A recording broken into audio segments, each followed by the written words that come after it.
आप देख रहे हैं इंडिया टाउन न्यूज, भारत की बात। नमस्कार, आप देख रहे हैं इंडिया टाउन न्यूज और मैं हूं आपके साथ कमर गौस। बात करते हैं देश में 1 जुलाई से लागू होने वाले कानून की। आपको बता दें कि देश में अब 1 जुलाई से नया आपराधिक कानून लागू होने जा रहा है। हत्या, लूट, बलात्कार जैसे कई गंभीर अपराधों पर घर बैठे ही EFIR दर्ज करवाई जा सकेगी।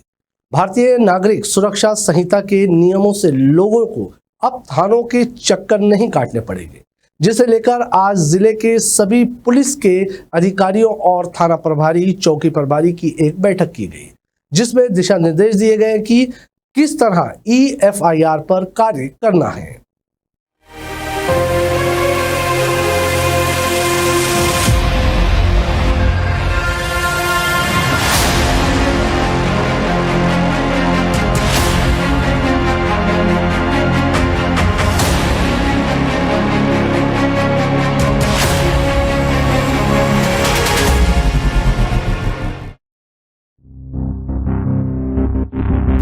दरअसल सभी पुलिस कार्यालयों में नए कानून को लेकर तैयारियां शुरू कर दी गई है। चौकी से लेकर थानों तक इस संबंध में सभी थाना और चौकी प्रभारियों सहित पुलिस अधिकारियों को प्रशिक्षण दिया जा रहा है, जिसमें बताया गया है कि नए कानून की किस तरह व्यवस्था करनी है।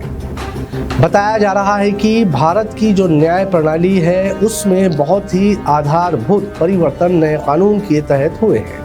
1 जुलाई से जो क्रिमिनल जस्टिस से संबंधित जो तीनों नए कानून हैं उनका क्रियान्वयन होने जा रहा है। नया कानून नागरिकों के अधिकारों और पीड़ित को न्याय दिलाने के लिए आधारित है। तो ज़्यादा से ज़्यादा ट्रांसपेरेंसी रहे कार्रवाइयों में, इन सब मुद्दों को ध्यान में रखते हुए सभी नए कानून में प्रावधान है। जो CRPC है, जिसको कि अब वो BNSS कहलाएगा, भारतीय नागरिक सुरक्षा संहिता कहलाएगा, और जो भारतीय दंड संहिता थी वो अब दंड की जगह भारतीय न्याय संहिता कहलाएगी। तो उन भारतीय न्याय संहिता में भी कई ऐसे प्रावधान किए गए हैं जो पहले उसमें नहीं थे, जैसे कि चाइल्ड डिफाइन नहीं था, इलेक्ट्रॉनिक एविडेंस डिफाइन नहीं था, और भी कई चीज़ें हैं जो नए उसमें प्रावधान किए गए। इसकी अवधारणा विक्टिम ओरिएंटेड और न्याय ओरिएंटेड है। समयबद्ध तरीके से पूरी पारदर्शिता के साथ विवेचना हो और सही समय से ट्रायल कंक्लूड हो और पीड़ितों को न्याय मिल सके, इस अवधारणा पर ये न्याय प्रणाली आधारित होगी। तो बहुत सारी चीज़ें हैं जिनको एनेबल किया गया है। साथ ही पूरा प्रोसेस जो FIR से लेके निर्णय तक का है उसको डिजिटाइज करने की तरफ काम हो रहा है, और ICJS और CCTNS को मर्ज करने के लिए काम हो रहा है। तो बहुत अच्छा लोगों के लिए एक कानून बनाया गया है ताकि लोगों को सुविधा मिल सके। जो लोग अंडर ट्रायल्स हैं उनके बेहतरी के लिए टाइम लिमिट फिक्स की गई है ताकि उनको जल्दी न्याय मिल सके। तो कुल मिलाकर पुलिस के लिए, विवेचकों के लिए, प्रार्थी के लिए, विटनेसेस के लिए और जो पीड़ित हैं या जो अपचारी हैं उनके लिए, सबके लिए नया कानून कुछ ना कुछ अच्छा लेके आया है। बता दें कि पिछले कई महीनों से सभी थानों में प्रशिक्षण शिविर चलाए जा रहे हैं और सभी अधिकारियों को 3-3 दिन के सत्रों में प्रशिक्षण दिया गया है। पुलिस मुख्यालय के द्वारा बहुत ही अच्छा मटेरियल ट्रेनिंग के रूप में प्रदान किया गया है। वहीं जिलों के आरक्षक से लेकर सभी रैंक के अधिकारी नए कानून की प्रक्रिया के बारे में बहुत अच्छे से ट्रेन किए गए हैं। वहीं थाना प्रभारी और चौकी प्रभारी की बैठक बुलाकर उनके साथ चर्चा की गई है कि किस प्रकार से 1 जुलाई से हम लोग अपना कार्य करना प्रारंभ करेंगे। निर्देश प्राप्त होने पर पुलिस मुख्यालय के वरिष्ठ अधिकारियों के द्वारा ऑनलाइन जो एक्सपर्ट हैं, कानून के जो जानकार हैं, उनके द्वारा ऑनलाइन हमको प्रशिक्षण अभी दिया जा रहा है, जिसमें नए अमेंडमेंट के बारे में बताया जा रहा है कि उसमें क्या क्या परिवर्तन हुए हैं, क्या क्या पुलिस को पावर दिया गया है, या पब्लिक के प्रति क्या क्या चीज़ें हैं, उस पर हमारी अभी जानकारी दिया जा रहा है। दरअसल ये जो न्याय प्रणाली और जो कानून लागू होंगे वो विक्टिम सेंट्रिक है और जस्टिस सेंट्रिक है।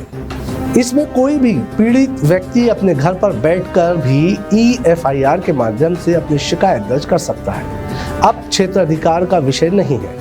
भारत के किसी भी राज्य में किसी भी जगह आप रहते हैं, आप अपने अपराध की सूचना FIR कहीं भी 0 FIR के रूप में कर सकते हैं।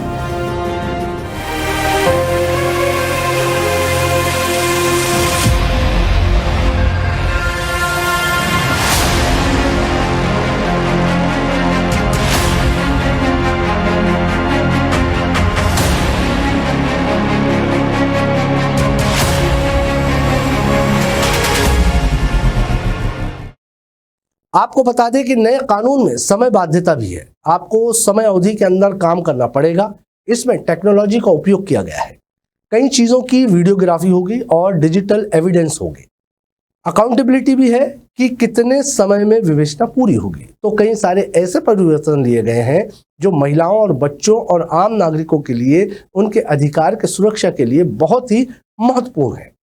इस नए कानून से आम नागरिक को फायदा मिलने वाला है। इसके साथ ही जब आप किसी को पर FIR इन्वेस्टिगेशन करते हैं तो पीड़ित व्यक्ति या जो फरियादी है उसके संज्ञान में रहना चाहिए कि केस में आखिर क्या हुआ।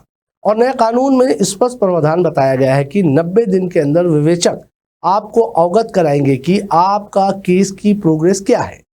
ये थी नए अपराध कानून के बारे में इंडिया टाउन न्यूज की जानकारी। फिर होगी मुलाकात। मुझे दीजिए इजाजत। नमस्कार। आप देख रहे हैं इंडिया टाउन न्यूज, भारत की बात।